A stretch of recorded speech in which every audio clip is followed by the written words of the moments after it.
Let's turn all of these vegetables into a flavorful hidden veggie pasta sauce that even the pickiest eaters will lick clean from their plates. Remove the core from your fresh tomatoes, like so.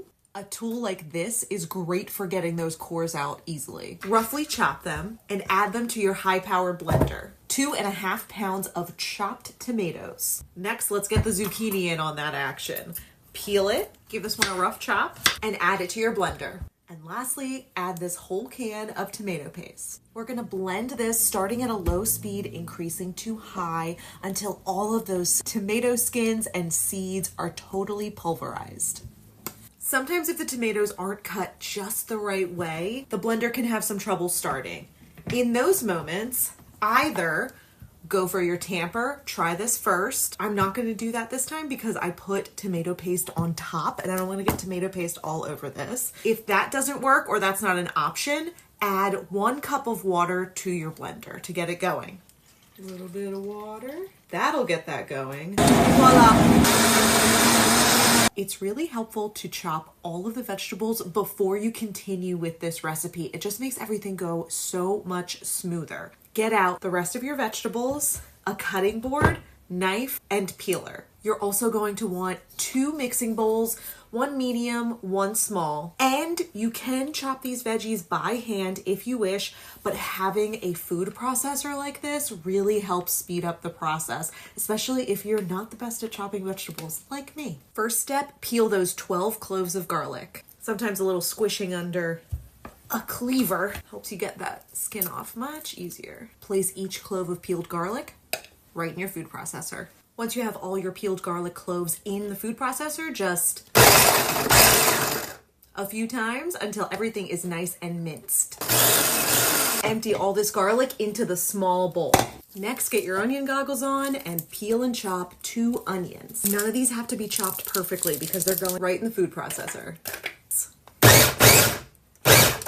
Add the onions to the small bowl with the garlic. Next up is 8 ounces of mushrooms. Roughly chop and add these to your food processor. Pulse to mince. Add the minced mushrooms to your medium mixing bowl, different from the bowl where the onions and garlic are. 1 large red bell pepper. I like to cut the inside, not the skin, so it doesn't slip around on me. Can't have that. These go in that medium bowl with the mushrooms. 2 stalks of celery. Celery in the medium bowl as well. And finally, 2 carrots. Microplane makes the best vegetable peelers on the face of the planet, FYI.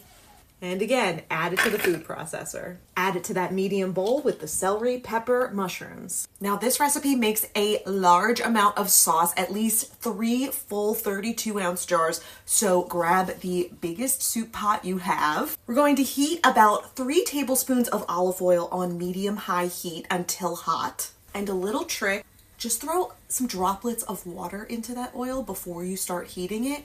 When it's ready to add the onion and garlic, it'll start to sizzle. Can you hear it? Once you hear that gentle popping, that means your oil is ready. Add that small bowl with the onions and garlic. Add 1 teaspoon salt and 1 teaspoon dried basil. Stir to coat and saute about 5 to 7 minutes. Then add that medium bowl of minced veggies. Stir and cook another 2 to 3 minutes. Then pour in that tomato mix from your blender, a 28-ounce can of diced tomatoes. I'm using fire roasted for a little extra flavor. 4 cups of water or 3 cups of water if, like me, you added some water to the blender to get the mixture going. 1/3 cup dry white wine. An Italian Pinot Grigio is perfect for this. 1/4 cup of our homemade vegan chicken bouillon. Then stir, cover, and bring the pot to a simmer. Once you see those bubbles coming up, remove the lid, give it a good little stir, add 1/2 cup to 1 cup frozen spinach, 2 tablespoons light brown sugar. This doesn't make the sauce taste sweet, it just really balances out the tartness of the tomatoes. It's gonna taste like a restaurant quality sauce, trust me. And 1 tablespoon of Italian seasoning. If you like your sauce spicy, you can also add a teaspoon or 2 of red pepper flakes at this point. Stir everything together, then turn your heat to medium-low. and let the sauce simmer uncovered for 40 minutes. After 40 minutes, if you want a nice smooth sauce, you can blend it up with an immersion blender now.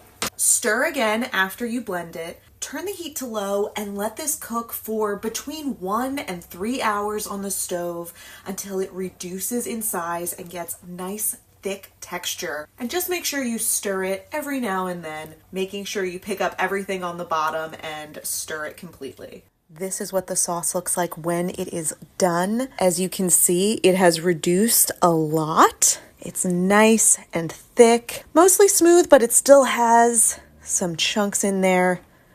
Just so you know, it's homemade sauce. If you want a completely smooth sauce, just take this finished product and run it through your high-speed, heat-safe blender. No one will know how many veggies are in it. Time to make some pasta. Let's test it. Let's see if it's any good.